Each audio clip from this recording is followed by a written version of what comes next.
The desert air shimmered as the sun dipped behind the horizon. Leah Benton, an investigative filmmaker known for chasing the strangest claims on the internet, stepped out of her dusty Jeep. Her destination was an abandoned observatory rumored to house documents about something called Project Blue Beam. She had heard the phrase before, whispers on forums, dramatic videos on conspiracy channels, but never anything concrete. Tonight, she'd come to find out what, if anything, lay behind the myth. The observatory door groaned open. Inside, pages lay scattered across old desks, illuminated by Leah's flashlight. One binder stood out. Blue Beam, Concept Modeling. Her heart thumped.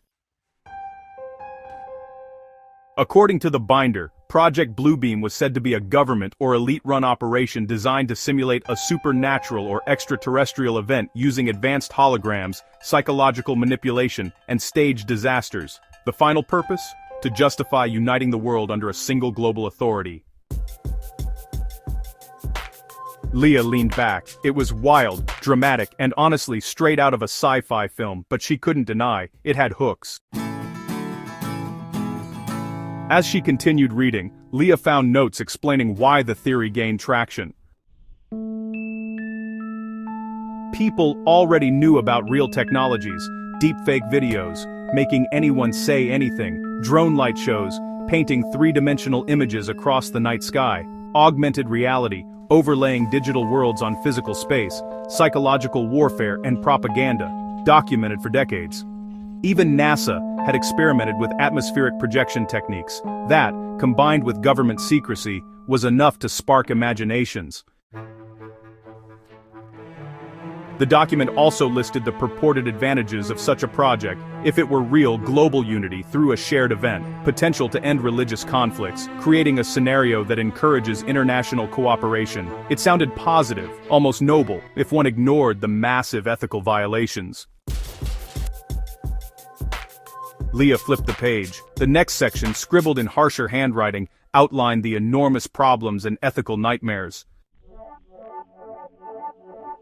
Manipulating belief systems breaks human rights. Faking extraterrestrial threats could, push the world into panic or even violence. Any central authority created afterward would likely be authoritarian. Weaponizing psychological influence could permanently damage trust in institutions. And the biggest issue of all, there was no evidence. None. Only speculation, misinterpreted technology, and mistrust.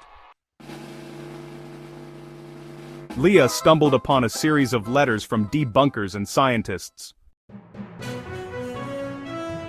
They explained that Project Bluebeam originated in the 1990s with a Canadian journalist named Serge Monast, who claimed NASA and the UN were planning to create a fake second coming of Christ. He never provided proof, and honestly, many of his claims were technologically impossible at the time. But the internet changed everything. Every time a strange light appeared in the sky, every time a rocket launch produced unusual atmospheric effects, every time drones created coordinated shapes, someone said, "Blue beam."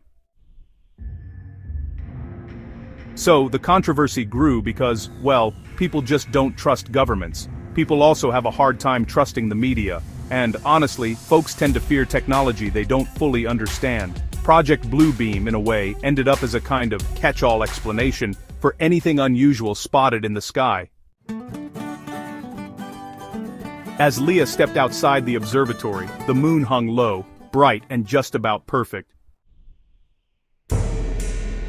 She imagined the sky filled with holograms, faces of deities, alien armadas, glowing symbols. It would be, terrifyingly easy to confuse people if illusions like that ever became possible on a large scale, but reality was actually much simpler. No leaked documents, no confirmed government programs, no credible scientists supporting the theory, just a story, powerful enough to live on without proof.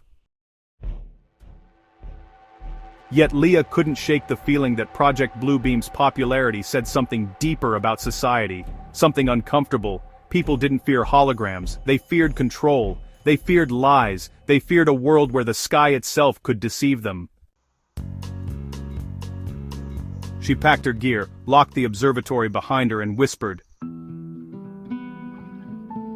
Some versions of the Project Bluebeam conspiracy claim that the Vatican might cooperate with governments or global elites. Religious institutions could help stage a so-called fake global religious event. The Pope or church leadership would endorse a new world religion. These ideas circulated mostly through conspiracy forums and older 1990s writings, not through credible sources. So, what does the evidence actually show? Well, there is zero verified documentation, leaks, testimonies, or research suggesting Vatican involvement. Specifically, no recognized scholars, journalists, or agencies have linked the Vatican to Bluebeam. The theory, actually originated with Serge Monast, who often accused many institutions without evidence. Why does the Vatican get pulled into this theory? The Vatican appears in so many conspiracy theories because, honestly, it's a global religious authority, so people just assume it must be involved in any so-called world religion scenario. Historical secrecy surrounding certain church archives really fuels a lot of speculation. And, well, pop culture depictions in movies and novels keep amplifying the image of a hidden, powerful Vatican. Project Bluebeam itself is about religious manipulation, so conspiracy theorists naturally drag religious institutions into the narrative. But again, it's all just speculation without evidence. So, here's the final verdict. The Vatican has no proven connection to Project Bluebeam. The concept itself remains an unverified conspiracy theory, not a documented program.